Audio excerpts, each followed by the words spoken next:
নমস্কার সবাইকে। আমার চ্যানেলের নতুন একটি ব্লগে আপনাদের স্বাগত জানাই। আশা করি সবাই খুব ভালো আছেন, সুস্থ আছেন। সবাইকে শুভ সকাল জানিয়ে ব্লগটি এখানেই শুরু করছি। শনিবারের সকাল, ঘড়িতে এখন 7:30 মতো বাজতে চলল। গাড়ি নিয়ে বেরিয়ে পড়েছি একটা বিশেষ জায়গায় যাওয়ার উদ্দেশ্যে, যার রূপে সৌন্দর্যে মুগ্ধ গোটা পৃথিবী। এই সৌন্দর্য দেখতেই হাজারো হাজারো মানুষ ছুটে যায়। আমরাও যাচ্ছি এই সৌন্দর্যের টানে। ঠিকই ধরেছেন আপনারা, আমরা যাচ্ছি সেই পৃথিবী বিখ্যাত মনোমুগ্ধকর প্রকৃতির অপরূপ সৌন্দর্য নায়াগ্রা জলপ্রপাত দেখতে। আমাদের যাওয়ার সেরকম কোনো প্ল্যানই ছিল না, হঠাৎ করেই প্ল্যান হয়েছে। অনেক দিন কোথাও যাওয়া হয় না, আর মেয়েদের স্কুল খুলতে বেশি দিনও বাকি নেই। দুদিনের জন্য যাচ্ছি, লাগেজপত্র সেরকম একটা নেইনি। আজ যাচ্ছি, কালকেই আবার ব্যাক করব।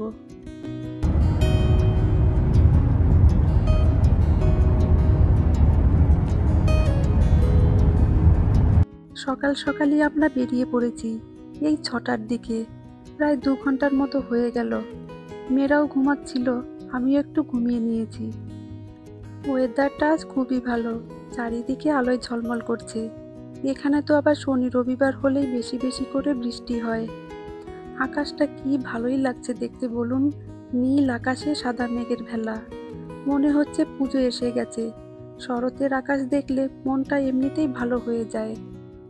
বাড়ি থেকে নায়াগ্রার ডিস্টেন্স 504 মাইল, যেতে সময় লাগবে 8 ঘন্টার মতো, তাও যদি ব্রেক না নিয়ে যাওয়া হয়। অনেকটাই দূরের রাস্তা, এতটাই রাস্তা যে একজনের পক্ষে চালানো সম্ভব নয়। তাই মাঝে মাঝে 2-3 জায়গায় ব্রেক নিতে হচ্ছে।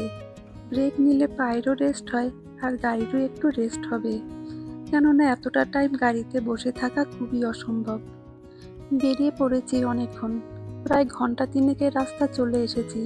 জনশূন্যহীন রাস্তা পেরিয়ে এবার লোকালয়ে পৌঁছে গেছি। এবার একটু ব্রেক নিতে হবে।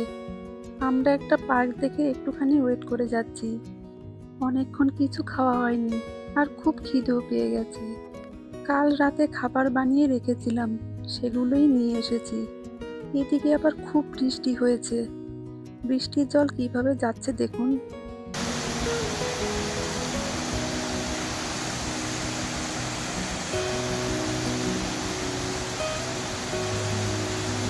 খাওয়া দাওয়া সেরে একটু রেস্ট নিয়ে আমরা বেরিয়ে পড়েছি। অনেকটা পথও চলে এসেছি। এতটা টাইম গাড়িতে বসে থাকা অনেকটাই কষ্টের ব্যাপার, কিন্তু এই কষ্টটা কষ্টই মনে হচ্ছে না। আপনাদের সাথে কথা বলতে বলতে আমার সময় কেটে যাচ্ছে। এখান থেকে নায়াগ্রা যেতে ঘন্টা 2-এর পথ। আশা করছি আমরা ঘন্টা 2-এর মধ্যে পৌঁছে যাব। চারিপাশটা কি ভালোই লাগছে দেখতে বলুন। এই লং জার্নির ক্ষেত্রে কিছুক্ষণ অন্তর একটা করে রেস্ট এরিয়া থাকে। একভাবে বসে থাকলে পায়ে তো একটু ব্যথা করে, আর তার সাথে ওর বাবা গাড়ি চালাচ্ছে, তো সেই জন্য এর মাঝে রেস্ট এরিয়া দেখে একটু রেস্ট নিয়েছিলাম। এই রেস্ট এরিয়াগুলোতে ওয়াশরুম আর খাবারের দোকান থাকে, আর এখানে রাস্তাঘাটে পাবলিক টয়লেট পাওয়া যায় না। তাই 2 ঘন্টা অন্তর অন্তর একটা করে স্টপ নিয়ে বাচ্চাদের রেস্ট এরিয়ায় নিয়ে যেতে হয়। আমরা প্রায় পৌঁছেই গেছি, আর কিছুক্ষণের মধ্যেই পৌঁছে যাব। এতটা লম্বা জার্নি, সবাই খুবই ক্লান্ত। সোনাও খুব বিরক্ত করছে, বলছে কখন হলিডে হোমে পৌঁছাবে। অবশেষে 9 ঘন্টা জার্নি শেষে আমরা নায়াগ্রা এসে পৌঁছালাম। হোটেলে একটু রেস্ট নিয়ে আমরা চলে এসেছি নায়াগ্রা ফলস স্টেট পার্কে। চোখ ধাঁধানো প্রাকৃতিক সৌন্দর্য, চারিদিকে শুধু গাছপালায় ভর্তি। চোখে দেখেও শান্তি, মনেও শান্তি। ঘড়িতে এখন 3টে মতো বাজে। আমরা এখন বোটে দাঁড়িয়ে আছি। সবাই রেইনকোট পরে দাঁড়িয়ে আছে। এখানে বোটে ওঠার আগে স্টেট পার্ক থেকে একটা রেইনকোট দেওয়া হয়, যাতে জামা কাপড় জলে ভিজে না যায়। ওই যে দেখা যাচ্ছে নায়াগ্রা জলপ্রপাত, যাকে দেখার জন্য এত দূর ছুটে এসেছি। মনে হচ্ছে কখন গিয়ে পৌঁছাবো সেই জায়গায়, কখন সেই অপরূপ সৃষ্টি নায়াগ্রা জলপ্রপাত দেখতে পাবো। এখানে যে রেইনকোট দেওয়া হয়েছে, এই রেইনকোটের গায়ে লেখা থাকে মেড অফ মিস্ট। এর জন্য কোনো এক্সট্রা চার্জ নেওয়া হয় না, সবই টিকিটের মধ্যে ধরা থাকে।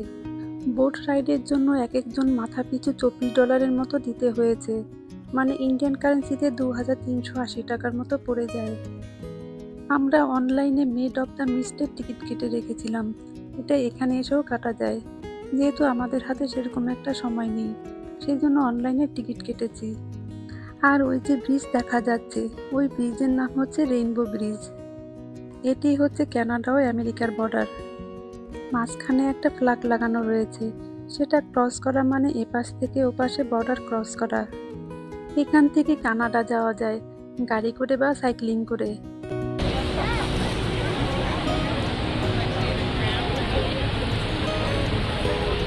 নায়াগ্রা ফলস হচ্ছে ইউএস আর কানাডার মাঝখানে।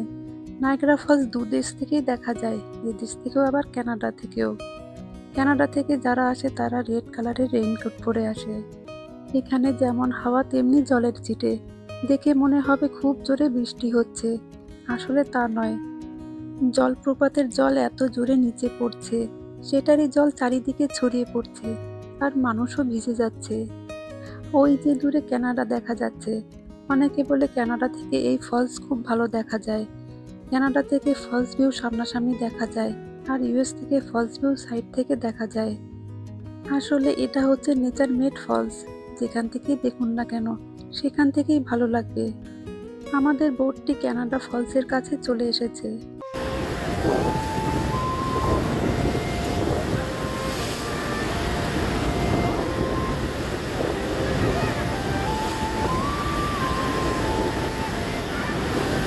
কি অপরূপ দৃশ্য!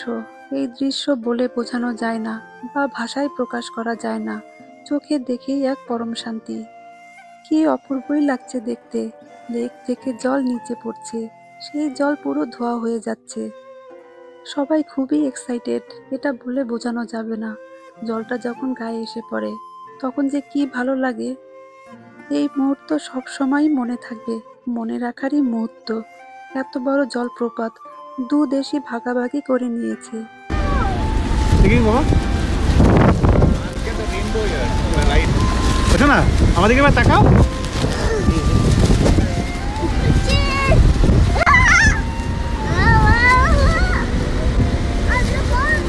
এই নায়াগ্রা ফলসের উপরে কিন্তু রেইনবো সারা বছরই থাকে, মানে 365 দিন। আপনি যখনই আসুন না কেন আকাশে রামধনু দেখতে পাবেন। নায়াগ্রা ফলস বিখ্যাত হচ্ছে নিজের অপরূপ সৌন্দর্যের জন্য। এখান থেকে ইলেকট্রিক পাওয়ার তৈরি হয়। এই ইলেকট্রিসিটি যায় নিউ ইয়র্ক আর কানাডায়।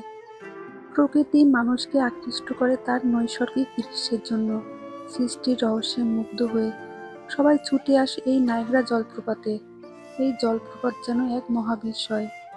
এর রূপে মুগ্ধ গোটা বিশ্ব। এই সময় সারা পৃথিবী থেকে লোকজন আসেন। অন্যান্য সময়ের থেকে এই সময় খুব ভিড় থাকে। নভেম্বর মাসে বোট রাইড বন্ধ হয়ে যায়, শুধু চালু থাকে অবজারভেশন ডেক। এত ঠান্ডা পড়ে যে জলই বরফ হয়ে যায়। বোট রাইড হয়ে গেছে, এখনই পৌঁছে যাব। মনে হচ্ছে এই জার্নিটা খুব তাড়াতাড়ি হয়ে গেল। সত্যি প্রকৃতির এক মহাবিস্ময় নায়াগ্রা ফলস। হৃদয় ছোঁয়া নৈসর্গিক সৌন্দর্য দেখতে পৃথিবীর নানা প্রান্ত থেকে প্রতি বছর প্রচুর মানুষ আসেন এখানে। এত সুন্দর জলের আওয়াজ ও পরিবেশ, কি যে ভালো লাগছিল। এ যেন এক অন্যরকম অনুভূতি। এর রূপ সৌন্দর্য কোনো মানদণ্ডে পরিমাপ করা সম্ভব নয়। Yeah, well, time to go home. Feeling good?